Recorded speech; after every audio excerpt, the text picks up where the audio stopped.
Di muna ako makagawa ng reaction video na content ngayon guys. At sa mga susunod pang araw kasi naipit yung LAN cable wire ng computer namin.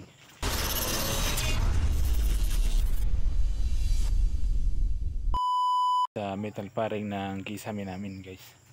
So sinubukan kong hilahin kanina kaso hindi talaga pwede kasi naipit talaga sa metal paring nilipat kasi yung namin computer, binalik sa dati.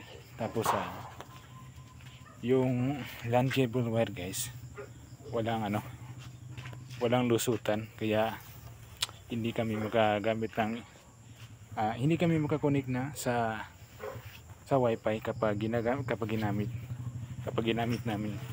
ko yung yung computer. Sensya na guys na nagsilampay.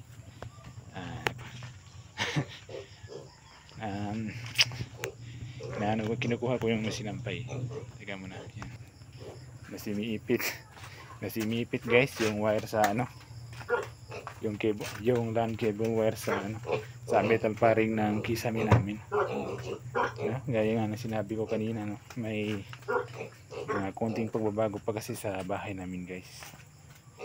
So malamang talaga na hindi muna ako makagawa ng mga content na reaction video kasi medyo mahaba-haba pa ang tatrabahuin dito guys So siguro magsisimento muna kami dito sa may bandang labas namin. Tapos yun na nga guys, so hahanapan namin ng paraan para makakunik yung computer sa wifi namin.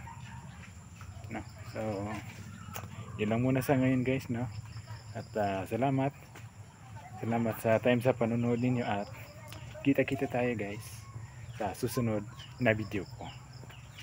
Paalam.